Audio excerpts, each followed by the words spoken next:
Welcome back to the Tide Hanger. This is Mike. Happy Friday, everybody. Hope everybody's doing well today. Today I want to talk to you about the masterpiece Magic Square Brawl and the entire Bruticus that they're working on. It's going to be awesome. Now we're going to talk about when this one's supposed to be out. We're going to talk about the price that is unknown so far.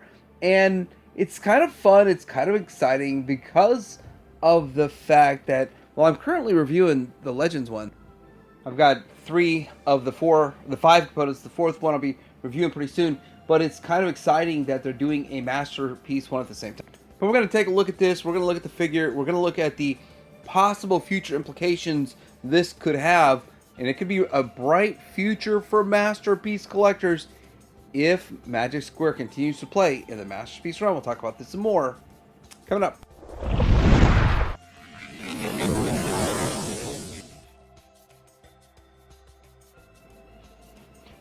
Before I get into talking about this, still have a future video coming with Superion. I'd like to see everybody's Superion pictures. Who's your Superion? Is it going to be Zeta? Is it Fans Toys? Is this another one?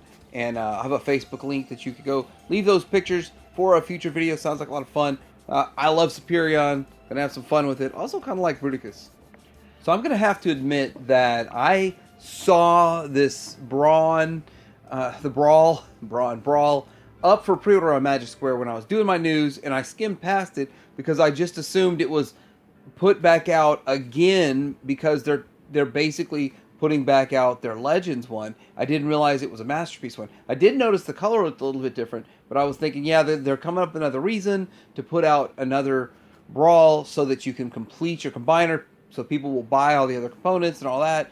And I didn't realize it was Masterpiece. It was you guys telling me in the comments that it was Masterpiece, which is really awesome. And so as I look into it, it's very exciting. This is probably the biggest news in the Masterpiece realm this week, maybe even this month. Now there's the Legend Scale 1, and my understanding is that this will be a much bigger, double size, but also there's going to be more to it. There's going to be harder, firmer plastic, and it's going to be more ABS plastic, a harder plastic than what we're used to seeing. It's going to feel more solid, feel more like a masterpiece, and it's going to have that paint coating to it that doesn't really chip very easily. So there's a lot of cool things about this that they're going to be doing, and they're really upping their game, which is really awesome. It is good that they're going to step up, make a really great product, and knock it out of the park. The thing is, though, this is going to be a big combiner, and I think that they're going to play in the 21-inch scale. I don't think it's going to be an 18-inch. I don't think they're going for that. They're going for the 21-inch scale. I mean, we just looking at the pictures, it looks like it's going to be that big.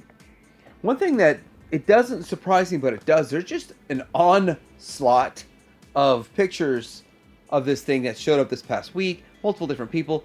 At least one, if not two reviewers got their hands on a copy of it from Magic Square. So that's where a lot of the pictures come from. But looking at this side by side, it's definitely way, way bigger than the Legends. And the Legends one's a good size Legends one. It's at least 10 inches, I think.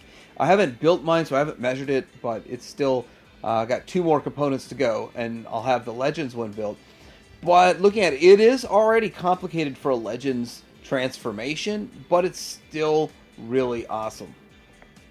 What I do care about the most is the combine mode. So if you care about the combine mode, then the alt mode when it comes to Bruticus is 95% of what you're going to be getting when you're in the combine mode. And I think that the tank looks good. Size-wise, this is next to the X-Transbots. That's Aros, the Beachcomber. And it looks good. This looks like a pretty good size for the tank.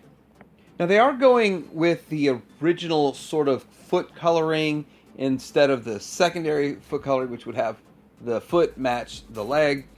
And it just depends on, I guess, what you like. I'm sure with Magic Square, they put out multiple different iterations down the road. But I'm wondering if when they go Masterpiece, if they're going to put in extra accessories so you can pick and choose. That's not usually how they operate, though. They usually make you buy a whole other figure if you want to go that route. If you want to go toy look, toon look, however you want to do it, you got to buy that whole figure. That's usually how they operate, but still pretty exciting. It's my understanding they're going to do a couple more things that I don't remember that we did with Legends, like the way this double gun clips on his arm, and a few other things. Ratchets in the joints, and generally it's friction for Legends, but for Masterpiece, ratchets need to be there so it can hold its own weight, which also tells me this is going to be a pretty hefty guy, and if he's hefty, but really, no reports of die cast, any of this stuff, so it's still going to be mostly plastic, but it's going to have some heft to it, probably. Nothing like the fans' toy Superion, though.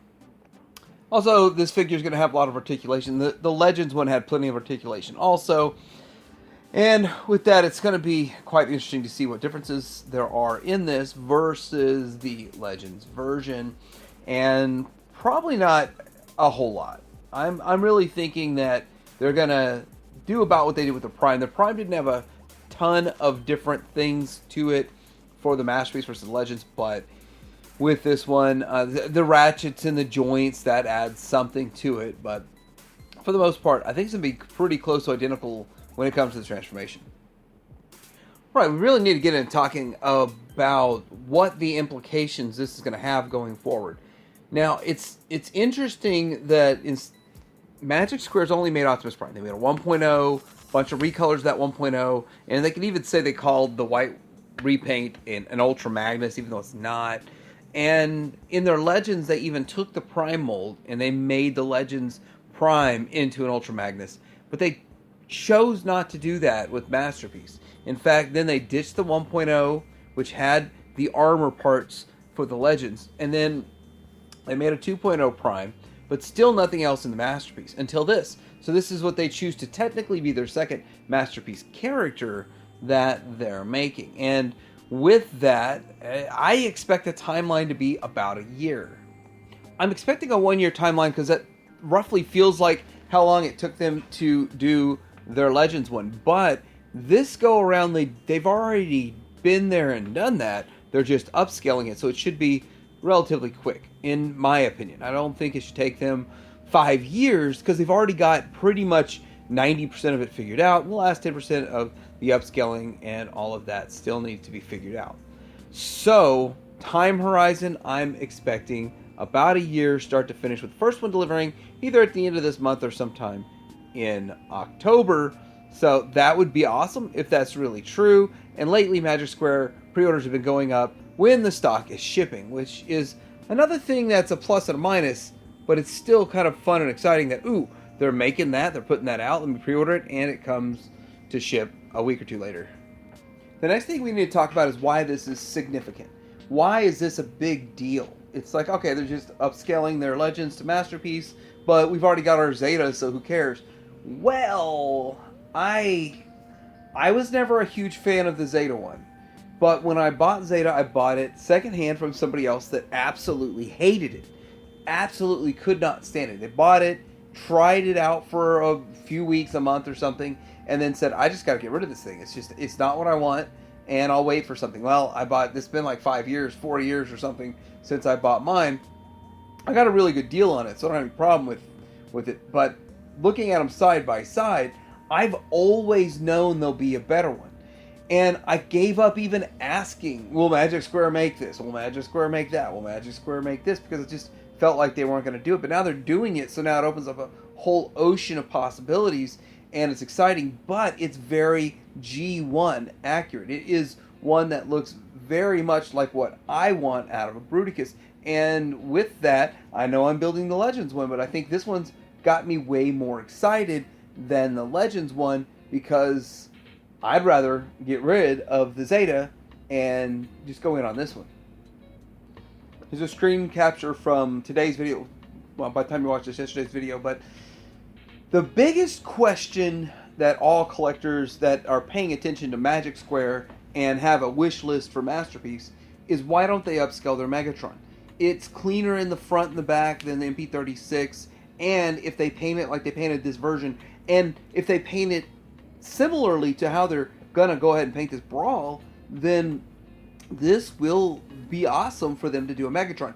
And I don't see why they don't. And I kind of actually feel like for Magic Square, their window will close eventually on making a Masterpiece Megatron, because that's an untapped market that's been a long time since we've seen third party in it, and MP36 is growing a little bit old, and some of the more modern engineering and techniques could be applied to the character. So what I'm saying is that they should do the Megatron, and they should do it pretty soon. It would also be awesome if somebody would KO oversize that one to a Chug scale, because that would sell very well in Chug and in Masterpiece. Kind of like with the MP10V, which downscaled MP10 to a sort of a Chug. It's a little bit bigger than Chug.